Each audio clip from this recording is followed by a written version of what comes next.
about labor with pay and labor without pay. So what do you mean by labor with pay and labor without pay? That is compensation and without compensation. Labor with compensation and labor without compensation. Let us discuss first about labor without pay. Which work is considered as a labor without pay? If work is done without paying either in cash or kind, then it is called as a labor without pay. If a labor is done, if a work is done but there is no payment either in a cash or in a kind, then that is called as what? Labor without pay. Labor without pay. So here it is also called as labor without compensation. Compensation is nothing but payment. So here the same, labor without compensation and labor without pay is one and the same. So here this is always based on the activities that is related to the home activities. Here there is no activity that is without monetary benefit or material benefit. The activity that is taken by the person, for that no compensation, no payment, no either monetary, no monetary benefit, monetary means money or the cash, no monetary payment or the benefit, on the other side no material benefit. That is in the kind or in the form of thing. Sometimes people will get compensation in the form of cash, sometimes in the form of kind or the things. There is no place for these two. That is no monetary benefit or no material benefit. So that activity is especially that found in a family. So here in family the people will do work. Why the people doing work at their family, in a family? Because of love. Love of the particular family, the people will work in that family. So next, by status. By each family members are given their own role in the family. According to that role, the people should play their role in the family. So according to that, they have to act in the family. So according to their status, they are working in the family. What is the father's work? That is father will do. What is the mother's work? That is mother will do. And remaining rest members of the people, whatever their duty, they will do at home according to their status and self-motivation. Sometimes the people work at home with their own interest, with the self-motivation, sometimes without motivation. That is called as by force. Sometimes what happens? They work with self-motivation, sometimes by force. Whatever the work is done at family, but for that no compensation, for that no payment. So family work is considered as an important category. The family comes under this important category of labor without pay. So here we can see here the students are studying in a school. Along with that they will join another group like Scout and Guides or NCC. And in Scout and Guides and NCC they have to do some of the work. When they are doing work as a part of that particular group, whether it is a Scout and Guides or the NCC, but they are not at all paid. So that is also considered as a work without pay. And one more thing, you know that sometimes the students, those who are studying in ITI, those who are doing ITI diploma or course, along with their studies, they have to do some practical work. So for that practical work, no payment. And even for the nursing students also, they have to do practical work along with their studies. For that also no payment. So that all are discussed under this category, that is called as what? Labor without pay or labor without compensation or labor without payment. So as I said, family. So family based work is the best example for labor without pay or the compensation without pay. So here the whole burden of the family is always on the shoulders of a woman. So she has to do work more at home, and she is always discouraged by the family members to go out of the family and to do work and get compensation for that particular work. So this problem always discussed in the feminism. So that is not existed in all the society, but in some of the society that is still practiced in the society. So as I said earlier, here no respect for women in the society. She is helping in all the works at home, in all the activities. She is involving in all the activities, but no recognition of her work. No compensation, no recognition. That we are always observing at home also. As for example, if you are taking your example of your mother, so she works from morning to till night. She arrives early in the morning and go in bed very late to the bed. So here from morning to till late night she works and she works without compensation, without expecting the compensation. So that is comes under this category, that is called the labor without pay. So here no recognition of her work, no importance for her work. Her work is considered as a less important work in the society. So it is not at all recognized, and even the people, even the members of the family discourage her to go out of the family and to do the work and get the compensation. In this way, that situation you can see in the family. So that is one type of what we say that is a category called labor without pay. So what about labor with pay or labor with the compensation? So here the labor which gets compensation based on hours, days, month for skilled or semi-skilled work, then it is called as a labor with pay or the labor with the compensation. Here we can see compensation. There is the existence of compensation that is based on hours, the working hour. Next, days, based on the days, based on the hours, based on month, as well as especially based on skilled work and semi-skilled work. So the labor which gets compensation, the labor which gets payment, that is either in cash or kind, based on the days, based on the hours, based on the month, or for skilled and unskilled work, then it is considered as a labor with pay. So the total pay, that is, so here the people will get the wages. Then what do you mean by wages? The total pay that is given based on the same thing, based on the total work is called as a wages. As a result, because of their contribution, here in return they will get the payment, that is in the form of wages. So what is wages? The total pay that is given to a person based on his work, total work, then it is called as a wages. Here wages also given based on the hours, days, weeks, months. Some people will get the daily wages, some people will get the weekly, sometimes the month, sometimes in a 6 months or in a year. So such type of divisions we can see in the payment also. So here labor, those who are working, especially in a small business, not a very business, a small business or not a large business, such people are under this category, will come under this category. Next, working in a factories, the people those who are working in a factories, then the people those who are working in a school as assistant teachers. Next, construction work, then vehicle repair works, garage work, agricultural works. All these comes under this category, that is labor with compensation or labor with the payment. Even though their payment is very less, considered as a meager payment. Meager payment is the payment is very less, not according to the rules of the government. They are paid very less in this group. They are paid very less, even though their payment is less, but they have to work.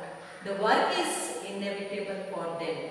Even though their payment is less, but work is inevitable. So that's why they do the work and get limited wages, very less wages than those who are working in this way. Then what do you mean by compensation? Compensation is is nothing but it is a agreement. Agreement between whom? Agreement between employer and employee, worker and the owner. So compensation is an agreement between worker and the owner, or the employer or the employee. So that is what the compensation. If the person works, then he will get the compensation.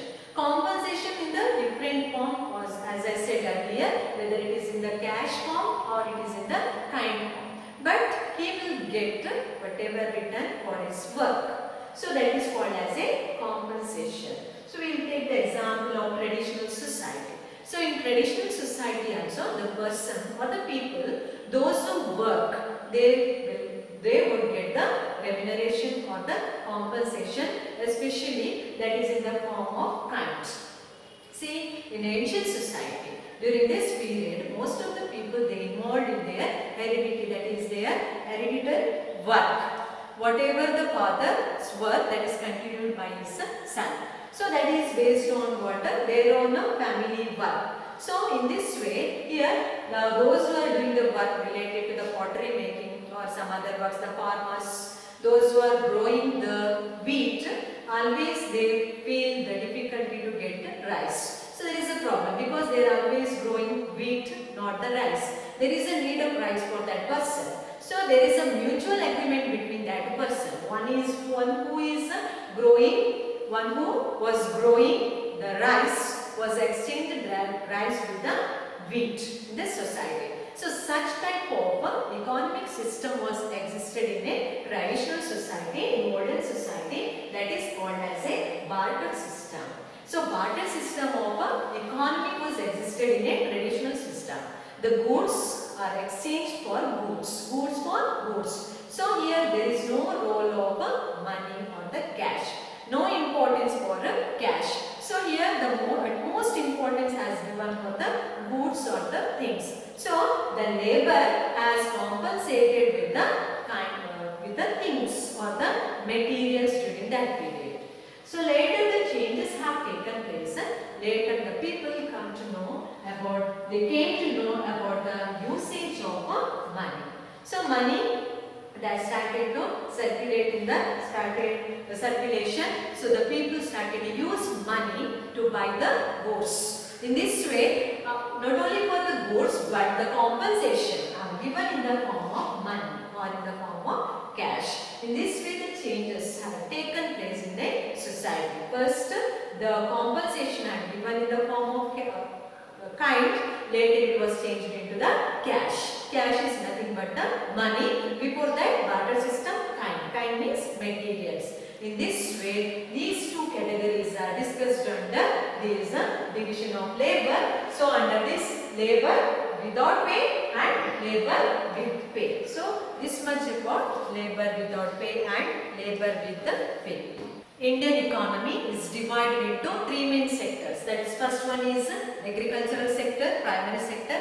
Second one is industrial sector, that is called as the secondary sector, and tertiary sector, service sector. So in this way, Indian economy is divided into three main sectors that you already studied in your previous class. So here, these labor are also divided into two main sectors. Which are the two main sectors of labor? One is organized sector, second one is unorganized sector. So let us discuss about the organized sector. So what do you mean by organized sector? Labor from organized sector. The sector which is enrolled as per the law. The sector which is enrolled as per the law of the government and provided fixed wages, facilities within the framework of law, then it is called as organized sector. So whatever the activities of organized sector is legally supervised by the government. It is under the legal supervision. So here the sector which is enrolled as per the organized sector is always under the control of government and provided fixed wages. Whatever the wage fixed by the government, according to that payment should be paid. And it is work always within the framework of law. It won't go beyond the law. So that is system is called as a organized sector. So here these factors are guided by minimum wages. Always this sector, that is laborers from organized sector, is guided by, that is Maximum Wages Act, Factories Act, Employee Provident Fund Act. Three main acts is introduced in India for the benefit of the workers, for the development of the workers. According to the rules of these acts, that is, one is guided by Minimum Wages Act, Factories Act, Employee Provident Fund Act. According to that, this organized sector works in our country. So this includes, which are the institutions that comes under this sector, this organized sector. The institutions that comes under this sector are school. Next, hospital, industries, government related services. The services which are related to the government. Next, commercial banks. The banks about the commercial activities. Next, life insurance company and military. So all these are considered as the organized sector because it is under the control of the government and under the supervision, under legal supervision. That's why it is called as a organized sector. So here, before the establishment of this sector or the starting of this sector, permission of the government is very, very important. So without the permission of government, the establishment of the school or the hospital or the industry is impossible. So registration or the permission of government is very, very important. Under this, there is a provision of tax. Mandatory. Tax is mandatory. The people, those who belong to this sector, they have to pay tax to the government. That is, tax is mandatory. Next, there is always this sector provides security to the life of the people. So employment security is there under organized sector. So security as well as special facilities. Some of the special facilities are provided to the people, like leave that is based on different leaves. So that all facilities are provided to the people, those who are working in a organized sector. So here facilities are given and the payment. The fixed payment, that is on the specified date. The payment that is fixed by the government on the specified day, the people, those who are working under organized sector, they will get that particular day. So fixed payment in a fixed day. And also if there is a overtime, because the people work out of their stipulated time, more than the stipulated time. So such people work is considered as a overtime work. So that also paid under organized sector. So overtime payment under organized sector. So all these facilities, the special facilities are provided to the people under organized sector. So here under organized sector, the relationship between employer and employee or the worker and the owner is always guided by the legal provision.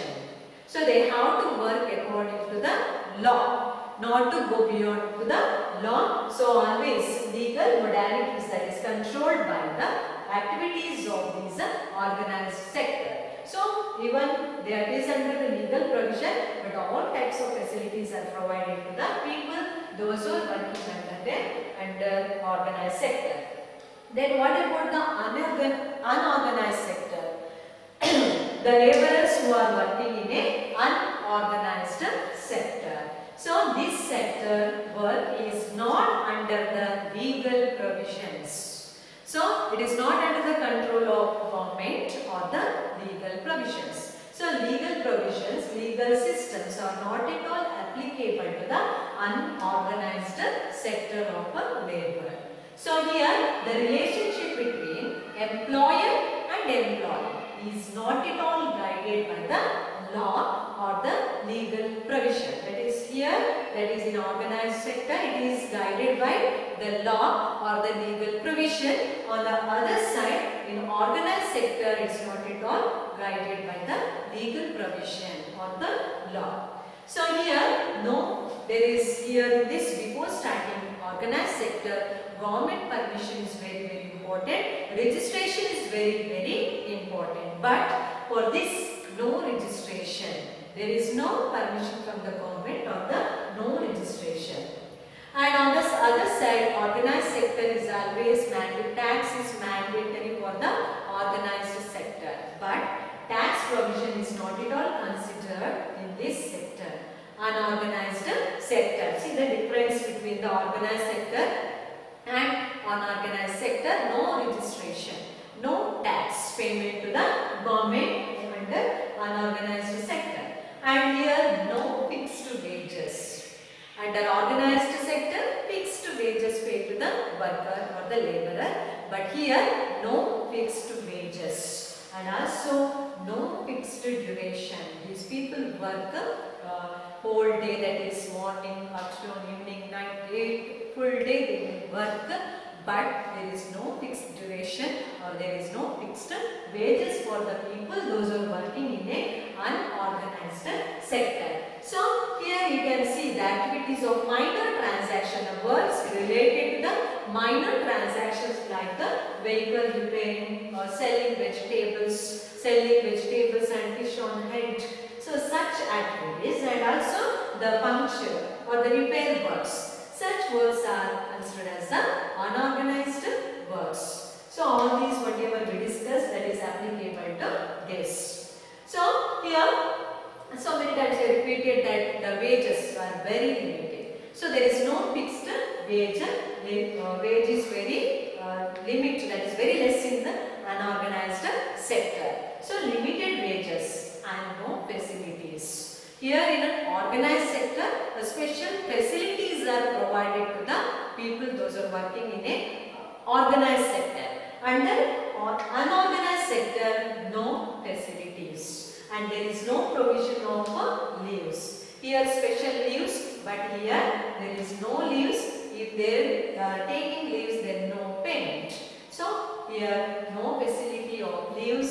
So if they are taking leave, then no payment for such people. And there is a overtime work, but no payment for the overtime work. So that is their own work. They have to do that work, but there is no extra payment for such people. So there is a difference between organized and unorganized sector. So whatever, there is no overtime benefit for the people under unorganized sector. And one more thing, there is no security.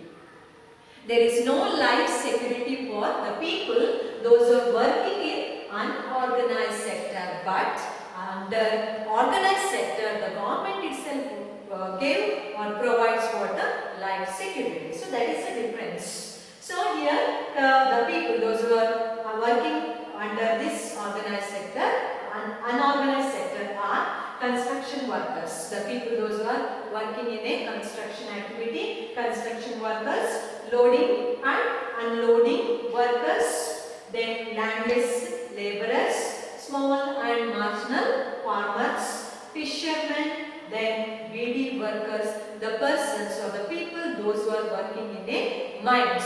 All these people are considered as the laborers in a unorganized sector. So most of the people of India are depending on unorganized sector. The highest percent, that is 70% of the people are depending on unorganized sector. So here the facilities are not at all given, the wages, proper wages are not at all given, the conditions are completely different compared to the people those who are working in a organized sector. The lifestyle of these people are totally different. So here the relationship are guided by the legal provision where under organized sector. So but on the other side under unorganized sector, the relationship between employer and the employee not at all guided by the legal provision or the law, and it is not under their control. So this much about the organized sector and unorganized sector. The laborers are divided into organized sector and unorganized sector. What are the problems faced by unorganized sector that we already studied? Now let us see what are the challenges that faced by the unorganized sector laborers. So here, before that, there is no fixed salary for them, there is no social security, there is no life security, they are facing so many problems related to the economic problem, social problem, political problem. Along with that, they are facing some of the challenges in their life, that is in that first one, migration. So migration is the problem or the challenge to the unorganized sector people. So here, the famous book called as Food Losers. It conducted the study of circular migration. So conducted the study about the migration, circular migration. So under this, most of the people, they are migrating from one place to another place. The persons who are working under unorganized sector, they are moving from one place to another place, changing their place. Why?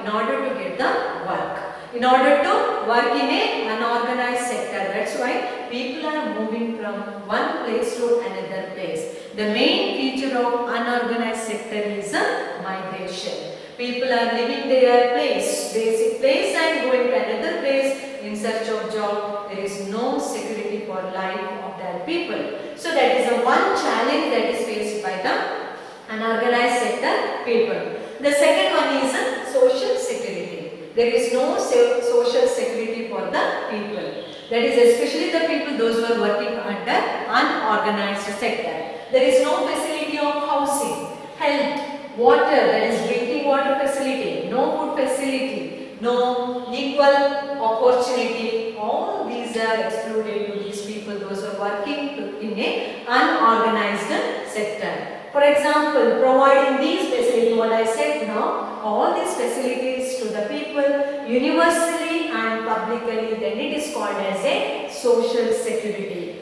There is an absence of social security. It is not provided publicly, it is not provided universally to the people. There is a housing problem, there is a drinking water problem, a lot of problems faced by the people, those who are working in a unorganized sector.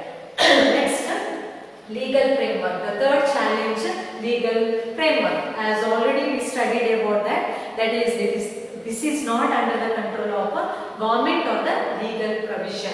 So there is no minimum wage. Minimum wage act came into existence in the year 1971. According to that, minimum wage should be paid to the people, but it is absence in this sector, in the organized sector. Less payment is given to the people and maximum time duration is given to them. So there is an absence of a minimum, there is a minimum wage and absence of legal framework.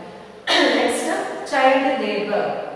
So many people are involving child laborers in their factories or in their construction works because these child laborers are paid very less. Here, this provides what unhealthy environment to the children. Best example, the children those are working in a firecrackers. So that is a very dangerous for the life of the children. So here the wages are based on the skilled and semi-skilled work.